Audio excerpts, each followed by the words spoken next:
Hello friends, मैं Ahmed Raza. Welcome to Purnima autometer ECM repairing training centre. आज हमारे पास आई है Hyundai क्रेटा, जिसमें कस्टमर का प्रॉब्लम है कि गाड़ी जो है वो मिस फायरिंग हो रहा है। तो सबसे पहले हम गाड़ी को स्कैन करेंगे और चेक करेंगे कि गाड़ी में क्या प्रॉब्लम है। P0201 injector circuit open cylinder 1।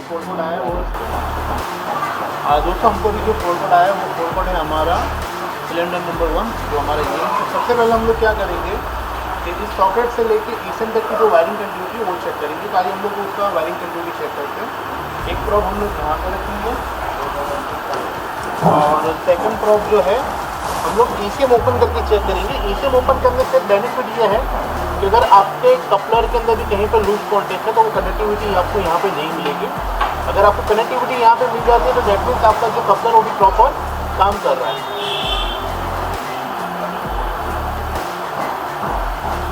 ये एक जो तार है उसकी कनेक्टिविटी यहाँ पे प्रॉपर आ रही है। उसी तरह से जो हम लोग सेकंड तार देखेंगे,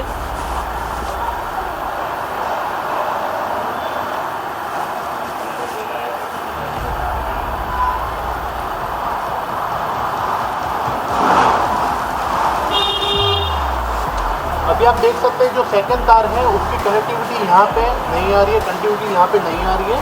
तो अभी हम लोग इसका जो वायर है वायरिंग चेक करेंगे, क्योंकि जो प्रॉब्लम है वो वायरिंग साइड से है। दोस्तों, जैसे हम लोगों ने ये वायरिंग जो सॉकेट था इंजेक्टर एक का, जैसे हम लोगों ने इसकी कंटिन्यूटी चेक करी थी आपके सॉकेट से लेके ECM तक, तो वो कंटिन्यूटी हमको नहीं मिल रही थी, जिस वजह से हम लोगों ने इसका पूरा वायरिंग निकाला। वायरिंग निकालने से आप देख सकते हो कि ये जो वायर है वो डैमेज हो चुका है।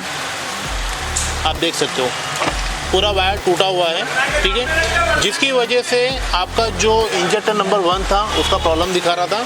अभी हम लोग की ये पूरा वायर चेंज करेंगे और इसको रिपेयर करने के बाद मैं आपको बताऊंगा जो हमारा इंजेक्टर एक का जो फोल्ड कोड था वो आ रहा है कि नहीं आ रहा है।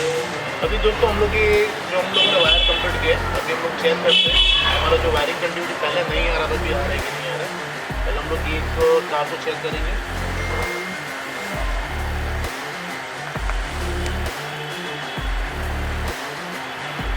तार में कंटिन्यूटी आ रहा है।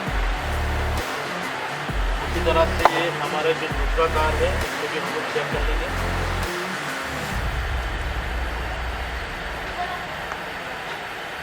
ये आप देख सकते हो सेकंड के ऊपर भी हमारा प्रॉपर कंटिन्यूटी अभी आ रहा है।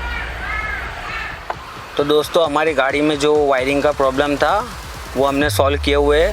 अभी हम चेक करते हैं कि हमारा जो फॉल्ट कोड है इंजेक्टर सिलेंडर 1 का वो क्लियर हो रहा है कि नहीं, हमारा प्रॉब्लम सॉल्व हुआ कि नहीं। जैसे कि अभी हमने फॉल्ट कोड क्लियर किया, अभी हमने रीड किए।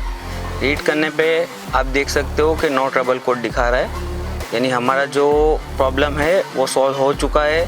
जो फॉल्ट कोड आ रहा था वो इरेज हो चुका है।